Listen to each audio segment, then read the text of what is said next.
If you were told that you were going to be given half an hour's interview with God, and you had the privilege of asking one question, I wonder what you would ask. You might be given some preparation, too, because when you think, what is your ultimate question, you will likely do many things before you arrive at it, and I know many people would discover that they had no question to ask. The situation would be altogether too overwhelming. But many people to whom I've put this problem say that the question that they would ask is, who am I? And that is something we know very little about, because whatever it is that we call I is too close for inspection. It's like trying to bite your own teeth, or to touch the tip of your finger with the tip of the same finger. And although other people can tell you who you are, and do, they only see you from the outside as you see them from the outside, and you don't see from the inside. And so the nature of what is that we call I is extremely puzzling, because there is some confusion as to how much of us is I. We talk in ordinary ways about my body, my feet, and when we go to the dentist to have our teeth fixed, we regard him rather as a mechanic.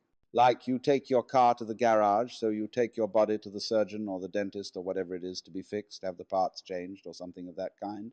And they're really getting to work on that now. And so the question is, when somebody has a heart transplant, that sounds very radical because we say, in my heart of hearts. But nowadays, most of us seem to feel that whatever it is that I is situated in the head. Somewhere behind the eyes and between the ears is the center. And the rest of us is an appendage, a vehicle which carries the self around. Now, popular speech also reflects the sensation that I am very different from what we call the other. Other people, other things, anything that we can become aware of is sort of other. There is an opposition, apparently, between the knower and the known. And so we talk about facing reality. We talk about coming into this world, as if somehow we didn't belong. As if instead of being leaves growing out of a tree, we were a lot of birds that had alighted on bare branches. And it has become common sense for most people living in the 20th century today to adopt the 19th century philosophy of science, which interprets the physical universe outside human bodies as being a mechanical contraption which is essentially mindless, unfeeling, automatic, composed of mainly geological elements, rocks, gases, and so forth, and therefore we feel rather alone and left out of this thing, in contrast with the ideas of Ptolemaic astronomy. Instead of being at the center of the universe, we are on the outer limits of a minor galaxy revolving around an unimportant star, on a small, minute ball of rock. And therefore that astronomical way of looking at things is simply overwhelming. It makes us feel not only of no importance, but also very much left out. And as a result, that is the common sense of most people living today. We did, of course, have a religious view of our nature, that we were the children of a loving God who was in charge of this whole operation. But very few people actually believe that anymore. A great many people think they ought to believe it and would like to believe in it, but they don't. Most ministers that I know don't believe it, but they feel guilty about this because they feel they ought to. But it became implausible. There never was a serious argument against it. It simply became unthinkable in comparison with the dimensions of the universe as we now see it. So having lost a way of looking at the world, an image of the world which gave us some sense of meaning, we now have an image of the world which gives us none at all. And so we feel rather inclined to put up a fight against the whole show. Interestingly enough, when in the 19th century we switched our common sense from supernaturalism to naturalism, one would think that a naturalist would be a person who loved nature, just as a materialist ought to be a person who loves material, but certainly isn't, with what is called a philosophy of scientific naturalism. Naturalism is used in a negative way. It has nothing to do with being natural. It has something to do with being not supernatural, merely natural. And all sorts of phrases were coined in that epoch which I would call put-down phrases. Freud spoke of the basic psychic energy as libido, which means blind lust. People like Ernst Haeckel spoke of the universe as being a manifestation of blind energy. Think of that put-down word blind, and therefore we also speak of unconscious mental mechanisms. And the very word unconscious, as being the deeper aspect of our psyche, is a negative word and a put-down word. So is to say what you are functioning as a rational ego, with values and with a capacity to love, is simply the epiphenomenon of a purely mechanical process. Too bad. So as a result of this so-called naturalism, we began to put up the most whopping fight against nature that was ever engaged in. And that fight is an expression of our fury and of a feeling of being left out. So that the technological experiment which became possible as a result of the mechanical sciences has largely been conducted in a spirit of rage. And the results are evident all around us. Here in Palm Springs, you are gradually getting all the smog from Los Angeles. This great cloud of poisonous gas put up by a city which is exemplary in this whole civilized world for fouling its own nest. Perhaps only Calcutta could be a bit worse, or some such terrible slum. But we have done it by technology, by ruthless beating about of nature without consideration for what the scientist would call our ecology. Ecology is that aspect of science which deals with the relationship between organisms and their environment. Ecology is the study of the balance of nature, of the way in which every living being depends upon innumerable other living beings of all species, and also upon inanimate forces, air, water, temperature, gases, vegetation, and all sorts of things. And this is one of the most important sciences that we can possibly study today, because we are in a position where we realize that we cannot help interfering with the world. To be alive is to interfere. You must interfere. You cannot go back and say, hands off nature, let's leave it all alone, because you're stuck with it. Especially once you've started to interfere in a major way. We have so altered our environment that there is no hope for it but to go ahead. But we can, to some extent, change direction. But the only way that I can see of our effectively changing direction is through a transformation of the feeling that we have of our own existence and of what we mean by I. The reason for this is simply that all kinds of intelligent and even powerful people, like, say, Lawrence Rockefeller, who are interested in ecology and in conservation of our natural resources, they can scream their heads off, but nobody pays any attention.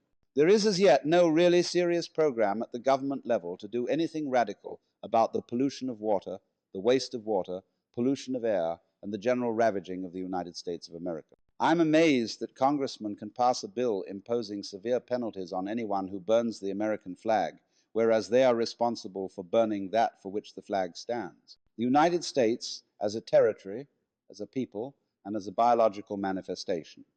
That is an example of our perennial confusion of symbols with realities, which is in a way at the heart of the trouble, because what we think of as I is much more a symbol than it is a reality.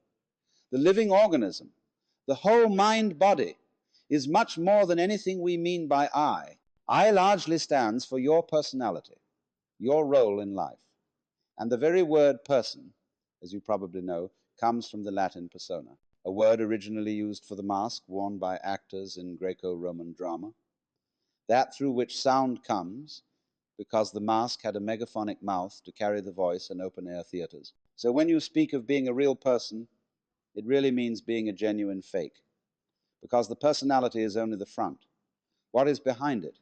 Well, of course, the organism is behind it, the whole organism. And we must be very careful not to confuse the organism with various symbols that we have for it, because those symbols can be extremely misleading. If we say the organism is the body, what we usually mean by the body is an impoverished meaning. When we speak of my body, that is to say my vehicle, my physical automobile, that is an unenriched meaning of the word body. Because what you really are as a body, as a living organism, is not some sort of separate existence coated by a skin which divides you from the rest of the world. Shakespeare has King John saying to Hubert, "Within this wall of flesh there is a soul, counts thee her creditor. Within this wall of flesh, the skin considered as a barrier." When actually, from a biological point of view, the human skin and all skins are osmotic membranes. You know, when you get something by osmosis, by sort of soaking it in, so in the same way, one's skin is a spongy construction full of holes, full of communicators, nerve endings. And your skin is simply a vibrating membrane through which the so-called external world flows into you and through you, so that you yourself actually are not so much an entity that moves around in an environment. You are much more like a whirlpool in a stream. And as you know, the whirlpool is constant only in its doing, that is to say, in its whirling. and you could recognize individual whirligigs in a stream, but the water is flowing through them all the time. They are never the same but for a second. And so it is also with us. Or imagine it in another way. Supposing you have a rope, and 1 foot of the rope is made of hemp, 1 foot of it is made of cotton, 1 foot of it is made of silk, 1 foot of it is made of nylon, and so on. Now tie a simple knot in the rope. Now move the knot along the rope. And 1 minute it will be hemp, the next cotton, next silk, next nylon, and so on. Same knot. It will be recognizable as a continuing knot, as that knot, the knot in that rope. But the constitution of it will change as it moves. And so our constitution is changing constantly. Imagine, for example, a university. The student body, undergraduate, changes every 4 years. The faculty changes every so often. The buildings keep changing more and more. What constitutes the University of California? It certainly isn't the faculty. It isn't the students. It isn't the governors. It isn't the administration. It isn't the buildings. What is it? Why a doing, a behavior, a universitying process of study and experiment and so on. So it is exactly the same with you. You flow. You are a process. But how do we draw the line about this process and its relationship to all other processes? We find that a very difficult thing to do the more you think about it. If you really felt with your whole organism, instead of just with that part of it called conscious attention, you would become aware of this flowing fact, and you would get a very strange feeling, which at first might frighten you. It is possible, of course, to have this feeling. And the feeling is like this. You would not be quite sure how to interpret it. You might feel that you yourself were doing everything else that's happening. That would be one way of feeling. The other way of feeling it would be that you are doing nothing at all, but that everything else is doing you. And you would feel completely passive, like a puppet on the end of strings. Although, on the other hand, if you got the feeling that you were doing it all, you would feel like God Almighty. It is very easy for our consciousness to slip into this state of sensation. It can happen spontaneously, like measles. It can happen by training, as when someone practices yoga. It can happen chemically, as when certain drugs are taken. And one has to be very careful about this feeling, because it's enormously easy to misinterpret, either as being omnipotent, being God in the personal, literal sense, or as being helpless and merely driven. Now, what should be understood is that both these ways of feeling are right, only they must both be taken together. To be simultaneously omnipotent and helpless, these are two poles, opposite poles, of one and the same state. Because the message that is coming through, and that we find difficulty in understanding, because it's contrary to our common sense, contrary to our whole history and conditioning, the message that's coming through is, you as a living organism and all that is going on in your environment constitute a single process, what in physics we would call a unified field. A single process like a pattern, but you know any pattern has all sorts of subsidiary wiggles in it. Like the organism itself is a unified pattern, but it's full of wiggles. All sorts of tubes and organs and bones and nerves and so on, working in this way. You know, the body doesn't have a boss. We could pitch a big argument. Who is really the top dog in your body, your stomach or your brain? I can argue for both ways. Let's first argue for the stomach. The stomach is fundamental. That's what eats, and eating is the fundamental thing of being alive. By putting food into the stomach, it digests it, and from there it goes out and energizes everything else. Obviously, the stomach is the most important. The hands, the mouth, the feet, all exist to serve the stomach, and naturally, as a final achievement of the stomach, is the brain, evolving later in the evolutionary process as a gadget up there to scavenge around and find stuff for the stomach to eat. That's the function of the brain. But now let's take the argument to the side of the brain. The brain says, oh, no, I'm not. Just because I arrived late doesn't mean that I'm unimportant. I was being gotten ready for, because I am the thing that is the flower at the top of this thing, and this tube with stomachs in it and things below was preparing for me, and the stomach is my servant. It is doing all the dirty work and getting energy to put currents through my wonderful circuits, so that by the creation of all the goods of the mind, of the arts and sciences and religion and philosophy and so on, I shall be the true head of man. Well, both arguments are right, because you have a relationship between stomach and brain, which is a sort of polarity. The one exists for the other. It's like when you prop up two sticks against each other, they will stand up so long as they lean on each other. Take one away and the other collapses. So chop off the head and the stomach is finished. Take out the stomach and the head is finished. So this is the way all organic life proceeds. It's different with mechanical life, because the mechanism must invariably have a boss. The man who puts the machine together, the person who constructs the computer, who designs it, who asks it questions, who programs it, he is the boss. But organisms don't have bosses. They are essentially, I would say, democratic arrangements, where somehow, in a marvelous way, an enormous company of cells are working together. But that isn't the way. The body wasn't sort of one day a lot of cells all crept together and said, we are a body.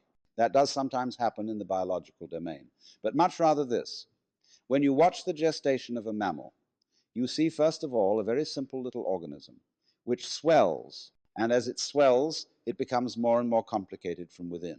No parts are added, nothing is screwed on, there's no welding done or anything like that. It bulges, and of course it does absorb material, but it transforms it. But all of it works together at once, like the legs of a centipede, like you work all together at once. For, you see, when we come down to it, you think you decide things, but you don't know how you do it. How do you open and close your hand? And you can decide, I will now open my hand and do it, but you don't know how it's done. And yet, in a sense, you do know how it's done, because you say, I know how to open my hand. But you don't know in words. You can't explain it. Still less can you explain how you see. Still less can you explain how you are conscious. How are you an ego? Well, you don't know, because the springs of being conscious, of being an ego, are outside the surveillance of consciousness. They're somehow underneath. And that lets the cat out of the bag at once. Because you see that what is I is something very, very much deeper than the superficial consciousness. And what you call I, in the sense of the voluntary, willing center, ego, has very little to do with it. You are just a watchman on top of the mast, or a radar on a ship that is scanning the environment by conscious attention, looking out for trouble, or looking for food. The real you is much too complicated to think about. Supposing when you woke up in the morning, you had to switch yourself on. That is to say, you had to, by an act of conscious attention, to go through your brain and turn on all the synapses necessary for wakeful life. It would take you hours. Supposing you really had to be conscious of all the details involved in walking, or in breathing, or in circulation of the blood, you'd never get around to it. So you see, when we inspect the physical world with conscious attention, the first thing that strikes us is that the physical world is extraordinarily complicated. How can it possibly be organized? But actually, the physical world is not complicated at all. What is complicated is the task of trying to describe it in words, or of trying to figure it out in numbers, because that is analogous to the task of, say, removing the water from the Pacific Ocean into the Atlantic with a beer mug. We can only take one mug at a time, and so we say in popular speech, you can only think of one thing at a time. That's not exactly true, but what it reveals is that thinking, that conscious thought, is a kind of calculus in which we understand things bit by bit, and it leads us into the superstition that things really are bits. Now, when you eat chicken, of course, you have to bite it, and you take it in bits. And to make it easier to bite, you order from the grocer a cut-up fryer. But you don't get cut-up fryers out of eggs. Because you see, although we can speak of a chicken, an egg, or a body, it is not actually a bit. It hasn't been bitten off except for purposes of thinking. Now, this is beautifully brought out in a passage from Whitehead, which I will read to you. He is discussing the 19th century philosophy of science, which I was just discussing too, and he's saying in this philosophy, all our impressions of nature are simply products of our minds. Nature gets credit which should in truth be reserved for ourselves. The rose for its scent, the nightingale for his song, and the sun for his radiance. The poets are entirely mistaken. They should address their lyrics to themselves, and should turn them into odes of self-congratulation on the excellency of the human mind. Nature is a dull affair. soundless, scentless, colorless, merely the hurrying of material, endlessly, meaninglessly. However you disguise it, this is the practical outcome of the characteristic scientific philosophy which closed in the 17th century. In the first place, we must note its astounding efficiency as a system of concepts for the organization of scientific research. In this respect, it is fully worthy of the genius of the century which produced it. It has held its own as the guiding principle of scientific studies ever since. It is still reigning. Every university in the world organizes itself in accordance with it. No alternative system of organizing the pursuit of scientific truth has been suggested. It is not only reigning, but it is without a rival. And yet it is quite unbelievable. This conception of the universe is surely framed in terms of high abstractions, and the paradox only arises because we have mistaken our abstractions for concrete reality. He calls that, you see, the fallacy of misplaced concreteness, the attribution, in other words, of our bitty way of thinking to the world which we are biting. That is misplaced concreteness. The separations between things are abstract. They are concepts. In the same way, for example, as lines of latitude and longitude are concepts, even though a Russian poet has recently made a beautiful poem about the world being like a ball carried in a net bag. But you never expect to trip over the equator when you cross it. And although it is something quite abstract and does not exist in nature, it's extremely useful for purposes of navigation. So in the same way, bitting and having words to describe particular events or particular wiggles in the universal pattern are very useful. But they are very dangerous when you confuse them with natural events, because then you get into this sort of trouble. The trouble of the sorcerer. The surgeon who is too much of a specialist in one organ runs into that organ and alters it and does what he considers a better mechanical job than the Lord did. But then he discovers, to his dismay, and the even greater dismay of his patient, that the operation has unforeseen consequences in some other part of the organism, because he didn't realize the connection. When, likewise, we object to certain insect pests, we say, get rid of them, D, T.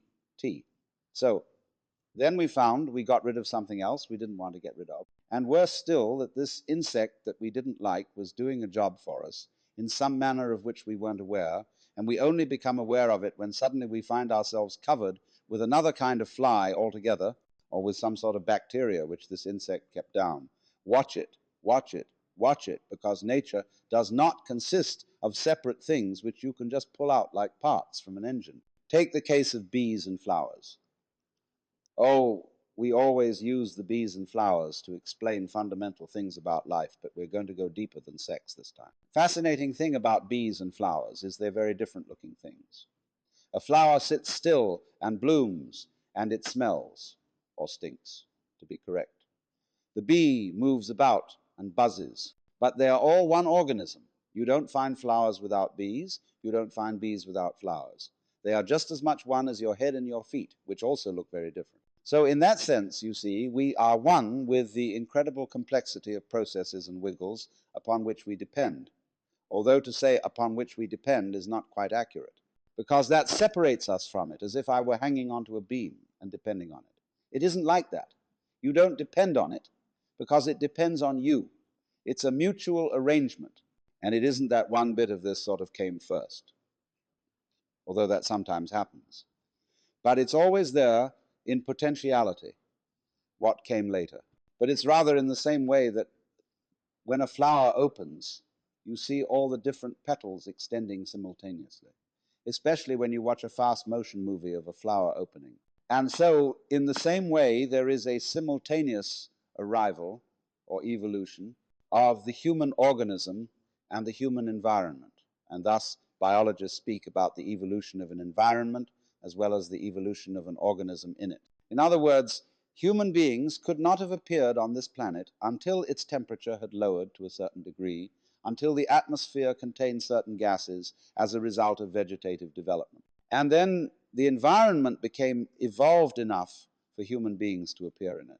Evolved enough? I'll say even something further. Intelligent enough for the appearance in it of intelligent being. For your environment is intelligent. Otherwise you couldn't be. You see, as Jesus said, you don't gather figs off thistles or grapes from thorns. You won't get pears off an apple tree. So you won't find people except on a people tree. And this planet, this solar system, this galaxy is peopling in exactly the same way that an apple tree apples. Put our existence into verb language, as distinct from noun language, and you're much closer to the point. You see, nouns have the difficulty of designating things. Verbs designate process. Now, everything is a process, really. When we speak of housing for houses, matting for maps, we're getting there. The Nootka Indians have a language in which there are no nouns. So they say, it houses. And then they add an adverb to show whether it houses religiously, homily, or marketingly. And so they see the world as the flow. What is IT that houses? What is it that rains when we say it is raining? You see, we always have a funny idea that to get a verb, that is to say, to get action, you have to have an agent. Now, this is the most ridiculous idea conceivable. How can a noun start a verb? How can a thing start an event? Because there's no action in a thing. Action can only come from action. Energy from energy. You can't get energy from a concept, because nouns are all concepts. They're abstract, really. It's only verbs that are concrete. As the world is process. Now, common sense insists that the pattern of the world must be made of something, because we still think with Aristotle's common sense, or with the imagery of the book of Genesis, where God made Adam out of the clay. In other words, he made a clay figurine and breathed breath into it, and it became alive. And so we constantly think that we are made of flesh as a flesh, with some sort of stuff like clay, out of which you shape bodies, or like you make tables out of wood. Are trees made out of wood? What a ridiculous question. Trees are wood. They're not made of wood. And it is simply this artifact thing that gives us the idea of the world being made out of something. It isn't made out of anything. And so when physics tries to investigate what is the stuff of matter, it can't find any. Because you can never talk about anything except a process. You can describe what a process is doing. You can describe the structure, the nature of the dance, whether it's doing a waltz or a mazurka or the frog or whatever it is. Then you can describe that melody, shall we say, what it is performing. But there is nothing doing the performing at all. There is no stuff out of which it's being done, because when you examine stuff, you just find more pattern. What you mean by stuff is fuzz. When you look at something with a lens and you're out of focus, you see fuzz. But when you come into focus, you see structure. Right now, the structure is made of all sorts of little lines and things. You can see them and you want to know what are they made of. So you turn up the magnification, and for a while you get a lot of fuzz, but when you're clear again, you see that those little lines are also made of more little lines and more structure. Big patterns have little patterns upon their backs to bite them, and so on. And that's the way it goes. So suddenly you feel rather insecure because stuff has disappeared. There's a famous story about a physicist who understood this so well, but he always went about in the most enormous padded shoes because he was afraid of falling through the floor. Now look what's happened. Just look and see what has happened to us. If we go through everything that I've been saying, we find, first of all, that the thing that we thought was I is nothing more than a social institution, just like the equator, or an inch. And to mistake it, to reify it, as Whitehead would say, is the fallacy of misplaced concreteness. It's strictly a hallucination, and any certain amount of psychological self-exploration shows this to be the case. But what we are is the organism, and what the organism is a transactional interchange between the organism and the environment. It's not quite correct to say you're doing it and it's doing you, because you see, Whitehead, in describing the scientific philosophy, saying, for example, that blue is entirely our projection on the sky, he's half right, you see. Those scientists he's talking about are half right. But the part of it that is left out of consideration is this. True, you with your optical nerves and eyes transform the sky into the blue feeling, but without the sky you wouldn't have any optical nerves. It works both ways, you see. Without the air whose density gives the blue effect, it's mutual. You do it and it does you. But that's, as I said, a two-way, a clumsy way of talking about it's all one process, a unified process. And furthermore, from this process, there has disappeared what we thought was solidity, what we thought was common sense, substance, and stuff. It's just pattern.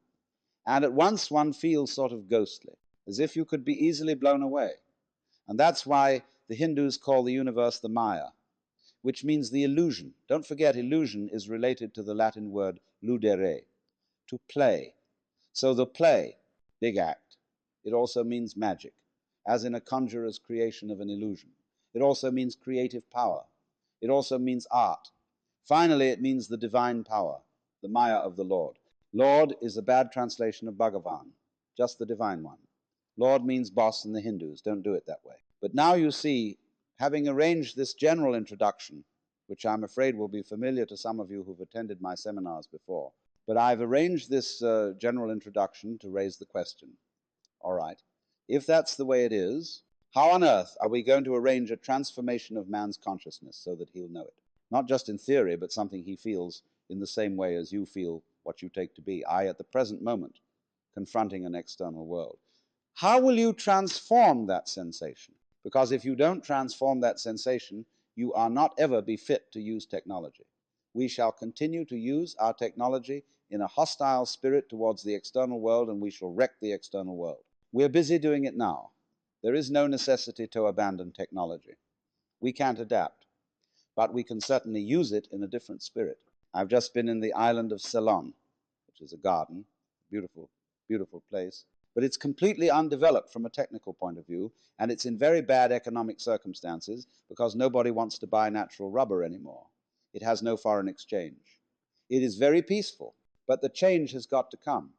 So I discussed with one of the high members of the government the possibility that we could set up in Ceylon an experimental station which would serve not only India eventually and Africa, but us too. An institute of ecological technology, where we could, in that experimental island, work out ways of production, of mechanization, automation, and so on, which would not ruin the island. And you have to do that sort of thing with a certain dedication, because one of the reasons why we make such a mess with technology is that the shareholders in any given corporation want to make a fast buck. Now, there's nothing wrong, you see, in wanting to be rich. There's nothing at all wrong in being rich. In fact, I think the world without rich people would be extraordinarily boring. Point is, you have to understand what riches are, and they are not money. Riches are land, clothes, food, housing, intelligence, energy, skill, iron, forests, gardens. Those are riches. But when you're concentrating, you see, only on making the buck, it doesn't occur to you that you're not really getting rich. You're just impoverishing yourself. Like, you know, when you're up prices, the value of the dollar goes down, down, down, down, down. You're just on a rat race, on a treadmill. The faster it moves, it doesn't get anywhere. Well, it doesn't even stay in the same place. So it is that kind of game. You see, this is another example of confusing the symbol with the reality, the fallacy of misplaced concreteness, as Whitehead calls it. So we should devote the rest of the seminar to discussing the various ways in which it is proposed that we bring about or assist the bringing about of that change in our perception and conception of our own existence, so that we can feel ourselves the way we are, as distinct from the way in which we've been told to feel ourselves.